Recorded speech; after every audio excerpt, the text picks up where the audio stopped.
Picture a crowded grocery store aisle. A young toddler throws No! themselves onto the tile floor, No, screaming. I don't want. Western parents immediately panic. We negotiate, bribe with screens, or drag them away. But a Japanese mother simply observes with quiet intent, holding a psychological blueprint the rest of the world ignores. Today, you will learn 3 proven frameworks to build that exact calmness in your child. Without them, you are signing up for a decade of exhausting daily behavioral battles. Right now, your brain is likely generating immediate objections. You might assume this type of behavior only works within a highly structured society, or perhaps you believe these toddlers are simply frightened into staying totally silent in public. I completely understand that exact skepticism. However, elite child psychologists and developmental neuroscientists from respected institutions like Yale and Cambridge have spent several years analyzing how these specific children achieve emotional regulation so flawlessly early on. Their clinical data reveals a truly fascinating psychological reality. The primary mechanism driving their unparalleled baseline calmness is not the constant threat of harsh punishments. It is not utilizing isolated timeouts. It is not even the standard enforcement of strict parental boundaries. At least, it is absolutely nothing remotely resembling the rigid discipline strategies we blindly trust out west. It all begins with a fundamental shift in how you view discipline, captured perfectly by the concept of Shitsuke. In Western culture, we are often trapped in a reactive parenting loop, where we wait for the bad behavior to happen, and then we react. We impose timeouts, we take away the iPad, or we raise our voices. And while that might force compliance for 10 minutes, it always happens again because we are merely treating the symptom, not the root cause. Japanese parents approach this from an entirely different angle, seeing discipline not as punishment, but as building an internal behavioral compass. When a child acts out, they ask one powerful question: what missing skill is causing this? Here is the paradigm shift. Your child is not giving you a hard time. Your child is having a hard time due to a missing emotional vocabulary. They are experiencing a system overload. We often punish the meltdown, but we ignore the trigger. The moment you shift from punishing bad behavior to teaching the missing skill, everything changes. To understand how this actually works, let's go back to that screaming toddler in the grocery store aisle. Why didn't that Japanese mother rush in to stop the tantrum? Because she was actively practicing a concept called Mimamoru, which translates to watching over while protecting. It is the practice of psychological hovering. In the West, our immediate instinct is to fix our children's discomfort. If a child drops a toy and gets frustrated, we immediately pick it up, and if they cry, we instantly solve the problem. We do this out of deep love, but stepping in too quickly doesn't show love. It steals their opportunity to learn resilience. Every time we rush in, we subconsciously send a silent message that they are incapable of autonomous resolution. Japanese parents practice something radically different by stepping back and observing. They allow their children to experience what developmental psychologists call productive struggle or constructive friction. They let the child sit in the frustration just long enough to attempt a solution.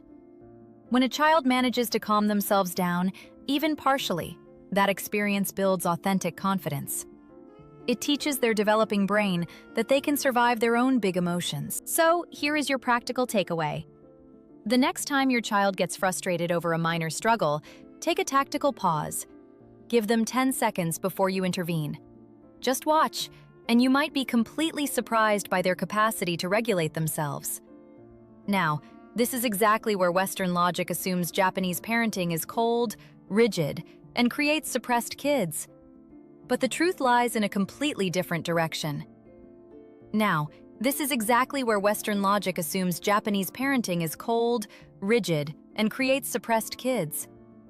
But the truth lies in a completely different direction.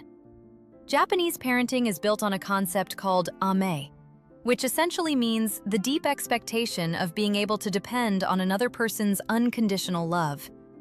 In the West, we are often pressured to build independent babies early on, fearing that too much holding or affection will ruin them.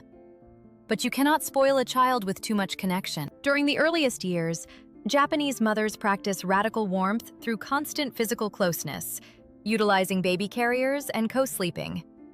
This is not about babying them. It is a vital form of nervous system anchoring. When a child experiences secure dependency, their cortisol baseline remains calm. They do not need to constantly act out or test limits to feel safe because they know in their bones that your love is absolute. Radical warmth builds rigid boundaries. It becomes the exact emotional soil from which true self-discipline naturally grows. But love alone doesn't build discipline. The final piece of this puzzle happens every single day, right inside their homes. Behavior becomes character through repetition. While Western parenting often relies on setting strict rules and enforcing consequences, the Japanese focus heavily on building identity-based habits. Here is why. Rules require constant enforcement. Identity runs on autopilot. In Japan, children as young as 3 or 4 are given micro-responsibilities. Think about their everyday routines: putting their own shoes neatly at the entrance, carrying their own small bag to school, or wiping their spot at the table. They are not doing this because the parents desperately need help. They do it for the behavioral compounding. When Western parents demand a clean room, they often say, "Do it because I said so." When Japanese parents establish these routines, they silently communicate, "We do this because this is who we are."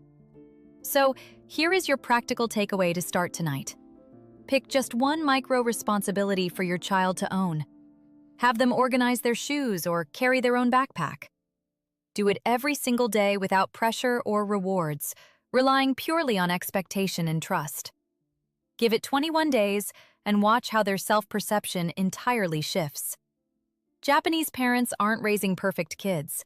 They are simply building a deeply intentional environment. Japanese parents aren't raising perfect kids. They are simply building a deeply intentional environment. One where meltdowns are treated as missing skills, where parents observe before they rescue, where radical warmth anchors the nervous system, and where daily routines build lifelong identity. When you look closely at these 4 pillars, proactive teaching, tactical hovering, secure dependency, and identity-based habits, you realize something profound.